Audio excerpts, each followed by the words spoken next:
Prinsipnya, agama kita ini kan agama yang tidak mengajarkan cuek, tapi mengajarkan peduli.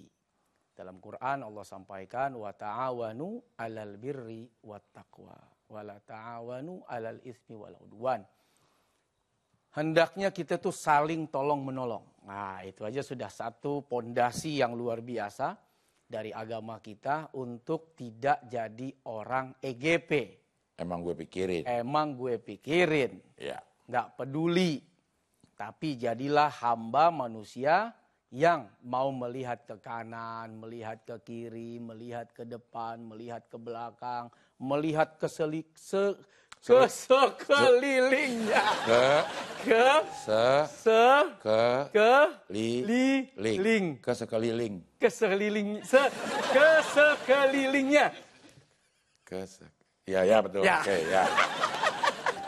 Diajarkan kita sehingga lahirlah rasa peduli tadi. Lihat kanan, kiri, depan, belakang. Siapa yang susah, siapa yang sakit, siapa yang butuh bantuan, siapa yang butuh pertolongan. Itu prinsip dasar agama. Ya. Tapi ada perkara-perkara yang memang kita justru dianjurkan untuk diam. Nggak usah peduli.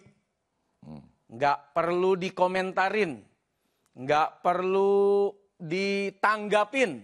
Dalam urusan apa? Misal tadi, komen-komen dari netizen yang mungkin secara bahasa kasar, secara tulisan tidak pantas, bahkan menyakitkan. Nah, di situ kalau kita mau ambil sisi cueknya, justru malah bagus. Karena kalau kita tanggapi, malah jadi panjang. Ya. Dan kadang itu maunya dia. Yang lebih parah, ini gaib semua. Akun palsu, foto palsu, bahkan baru dibuat sedetik yang lalu. Hanya untuk menulis, nyinyir, julid, mencaci, memaki. Cuek aja, habis waktu kita kalau ngeladenin. Nah, model kayak begitu namanya bukan netizen tuh. Apa itu? Netizen. Goib ya? Iya, goib. Iya. Nah, jadi ada hal-hal yang memang kita dituntut untuk cuek. Dituntut untuk masa bodoh, dituntut untuk emang gue pikirin. Nah, dalam hal-hal seperti itu, EGP itu memang penting. Karena kalau tidak EGP, makan hati, siksa batin. Nah, bahkan kalau kita cuek dan kita bersabar, di sana ada pahala yang berlimpah dari Allah. Dosa kita terhapus, pahala kita bertambah, di akhirat jadi tabungan. Nah, jadi sebetulnya netizen-netizen yang julid itu jadi jalan kita untuk ke surga. Jalan kita menghapus dosa, jalan kita untuk menambah pahala. Makanya saya kalau di medsos, saya akan buka terus tuh komen. Sengaja saya nggak batasin, sengaja saya nggak tutup. Supaya apa? Nabung. Tabungan banyak tuh. Emang di Instagram Ustadz banyak yang nyinyirin? Banyak. Tapi alhamdulillah, cakep nih. Hilang lagi dosa, cakep nih, tambah pahala. Ya kita nih bicara soal amal kita nggak pernah tahu. Sholat, wallahu a'lam diterima apa tidak. Puasa, zakat, haji, perkara berat. Jangan-jangan perkara kecil yang bikin kita masuk surga. Perkara apa? Dulu kamu waktu di dunia, kamu sabar banget sama nyinyiran orang. Itu yang bikin rahmat Allah turun. Allah tuh punya sifat kasihan. Rahim tuh artinya kasihan. Kasihan ngelihatnya.